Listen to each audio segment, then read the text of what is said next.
In honor of Sapphire Month, I've prepared my top selection of the most stunning sapphire tiaras, from delicate miniatures to grand, imposing diadems once worn by royalty.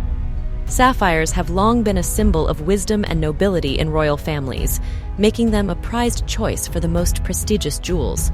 What stories lie behind these jeweled masterpieces, and which tiara will be your favorite? Stay with me to find out. Before we begin, please support my channel by clicking on the like and subscribe buttons. Thank you. Queen Alexandrine's Sapphire Diadem.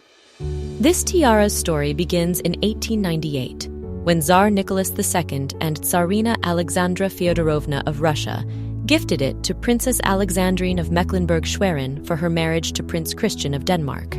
Crafted by the renowned jeweler Bolin, the piece features 8 stunning oval-cut salon sapphires set elegantly among diamonds. While Alexandrine herself never wore it as a traditional tiara, she often incorporated the sapphire elements into pendants and brooches. The tiara's journey continued when Alexandrine passed it on to her daughter-in-law, Princess Caroline Mathilde, upon her wedding to Prince Knud in 1933. Princess Caroline Mathilde wore the tiara in its original bandeau form at numerous royal occasions. True to the era's evolving taste, she later modified the tiara, converting it into a more traditional design, while also enjoying its versatility by wearing the sapphires as a necklace. What makes this tiara even more special is the personal connection it carried through the generations. Caroline Mathilde's son, Count Ingolf, fondly recalled his mother wearing the piece, describing how she utilized its beauty both as a necklace and a bandeau. After Caroline Mathilde's death in 1995, the tiara was inherited by her younger son, Count Christian of Rosenborg, who eventually gifted it to his wife, Countess Anne Dorte, on her 50th birthday. This touching gift was accompanied by a note that traced the tiara's lineage, noting that it had belonged to both her mother-in-law and grandmother-in-law. In 2018, following the deaths of Count Christian and Countess Anne Dorte, the tiara was auctioned by their daughters. Yet the tiara's story did not end there. It has since resurfaced and is now proudly displayed at the Amalienborg Palace Museum in Copenhagen, part of an exhibition that includes other Russian treasures. Queen Marie-Amelie's Sapphire Tiaras. Queen Marie-Amélie was fortunate to own not just one, but 2 stunning sapphire tiaras, which we will explore in more detail shortly. One of them is now on display at the Louvre. This tiara, part of a larger parure, features 5 detachable sapphire and diamond elements that can be worn as brooches. The sapphires themselves are believed to have originated with Empress Josephine, wife of Napoleon Bonaparte, and were later passed down to her daughter, Hortense, Queen of Holland. In 1821, Hortense sold some of the sapphires to the Duke of Orléans, who would later become King Louis-Philippe I. He gifted the jewels to his wife, Marie-Amélie, who had them reset into a tiara, necklace, earrings, and brooches by the jeweler Bapst.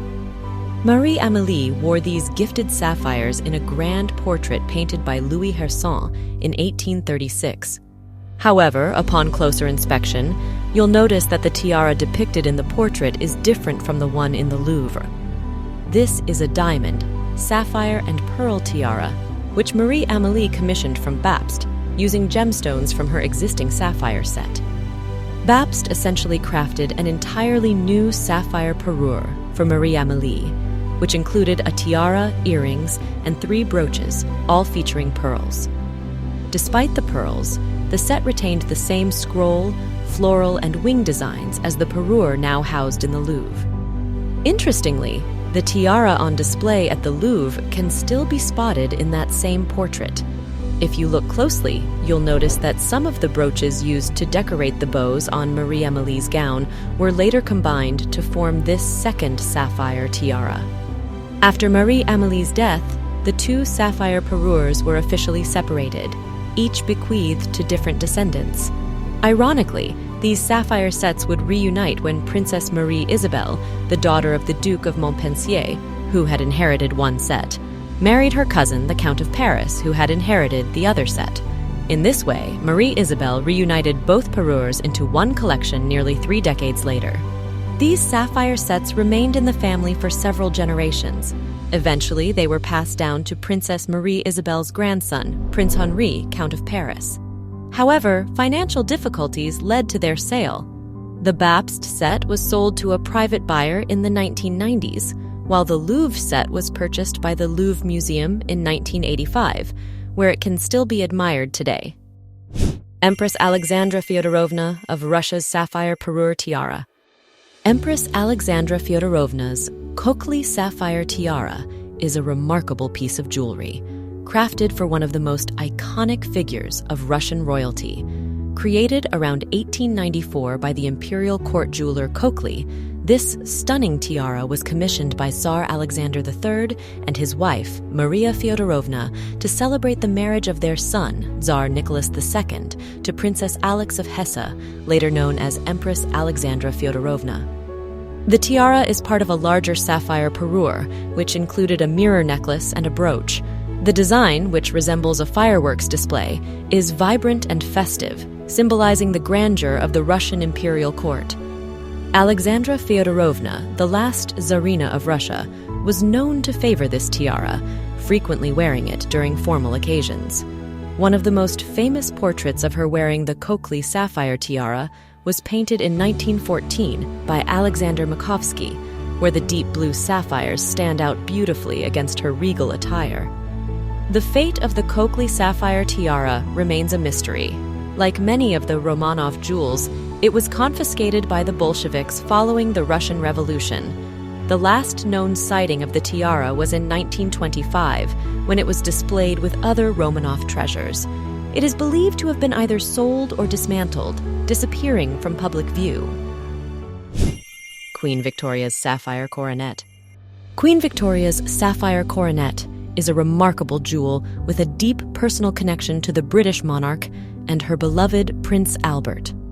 Created in 1842, just 2 years after their marriage, the coronet was designed by Prince Albert himself and made by Joseph Kitching. The piece features kite and cushion-shaped sapphires set in gold, paired with diamonds set in silver, creating a beautiful balance of vibrant blue and sparkling white. The coronet became one of Queen Victoria's signature jewels, famously featured in Franz Xaver Winterhalter's 1842 portrait of the Queen. The coronet's delicate design reflects the love and partnership between Victoria and Albert, with its modest size emphasizing its sentimental rather than state significance. Upon Victoria's death in 1901, the coronet was passed down to her descendants. It eventually became a wedding gift for Princess Mary, Queen Victoria's granddaughter, in 1922. Although it remained in the family for decades, the coronet was privately sold after 2011. However, in 2017, the Victoria and Albert Museum in London acquired this important piece, ensuring it remains in Britain. The Grand Duchess Adelaide Tiara. The Grand Duchess Adelaide Tiara is one of the oldest and most cherished pieces in the Luxembourg Grand Ducal family's extensive jewelry collection. Its timeless design, featuring a single magnificent sapphire nestled among diamond leaves, makes it a standout piece, despite the many tiaras in the family's vault. The tiara was first worn by Grand Duchess Adelaide Marie, the wife of Grand Duke Adolf, the first sovereign from the House of Nassau, around 1870. What makes this piece even more special is its versatility. The sapphire can be replaced with a pale aquamarine, allowing the wearer to adapt it for different occasions. Over the years, this tiara has been worn by many Grand Duchesses of Luxembourg, notably by Grand Duchess Marie-Amélie, the granddaughter of Adelaide Marie.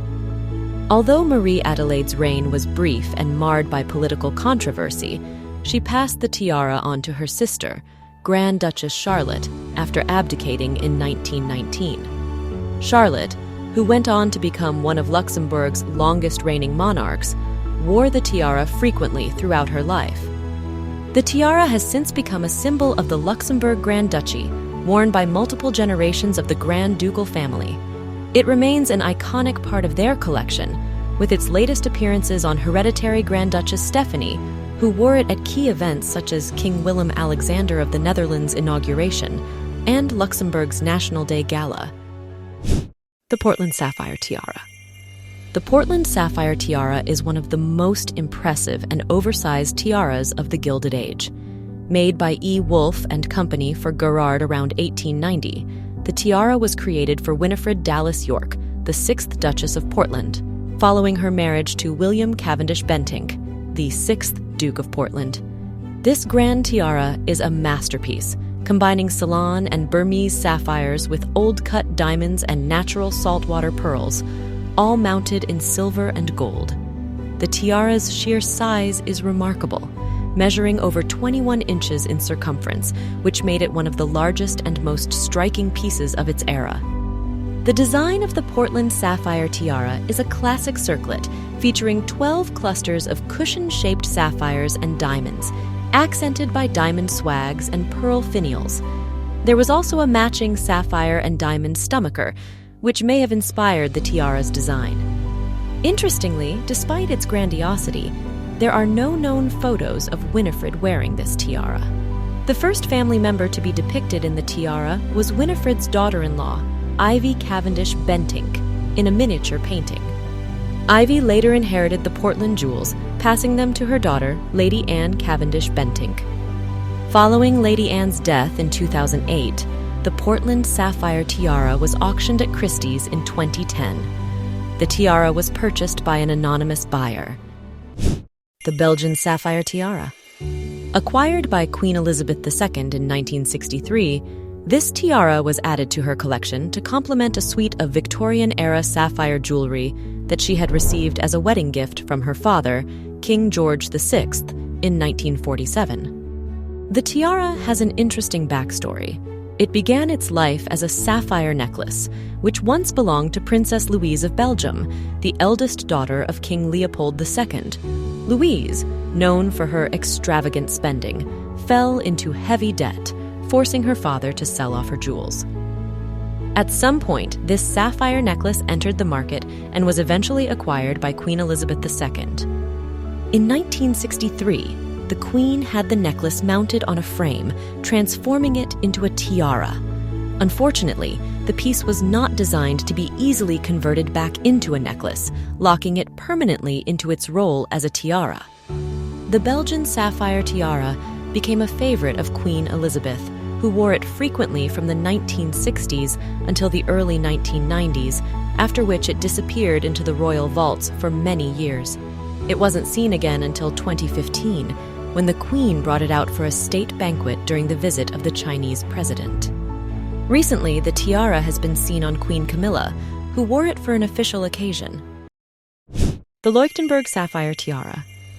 The Leuchtenberg Sapphire Tiara is one of the most beloved pieces in the Swedish royal family's collection and a favorite of Queen Sylvia. This magnificent tiara has a rich history, dating back to the early 19th century, with origins that link it to Napoleon Bonaparte himself. It is believed that Napoleon gifted the sapphires to Princess Augusta of Bavaria, Duchess of Leuchtenberg, upon her marriage to Eugene de Beauharnais, Napoleon's stepson, and the son of Empress Josephine. The tiara made its way to Sweden through Augusta's daughter, Queen Josephine, who married King Oscar I of Sweden and Norway. Since then, it has remained within the Swedish royal family and is now part of the family foundation, which ensures that it is passed down through the generations. The tiara is most often worn by the Queen or acting first ladies of the country.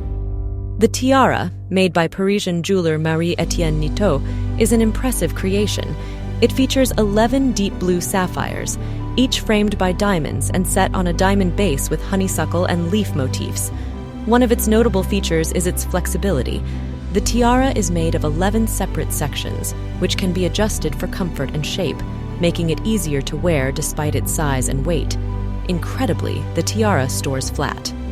Originally, the tiara had an interchangeable element, allowing pearls to be worn in place of the sapphires. Although the pearls are no longer part of the set, the potential for restoration remains. The Leuchtenberg Sapphire Tiara is part of a larger parure, which includes a necklace, earrings, a brooch, and 2 hairpins. With its superior craftsmanship, flexible design, and deep blue sapphires of remarkable quality, it's no surprise that Queen Sylvia has made this tiara a regular feature of her public appearances. The Dutch Sapphire Tiara. The Dutch Sapphire Tiara is one of the most iconic pieces in the royal collection of the Netherlands, famously worn by Queen Maxima during King Willem-Alexander's inauguration in 2013. This tiara, which dates back to the 19th century, has a fascinating history, full of royal intrigue and craftsmanship. The tiara, made in the late 1800s, was a gift for Queen Emma, the second wife of King Willem III. It features an impressive array of 655 diamonds and 33 Ceylon sapphires, adding to its grandeur. The original design included 3 parts, allowing the central section to be worn as a hair comb. Over time, the tiara underwent several updates.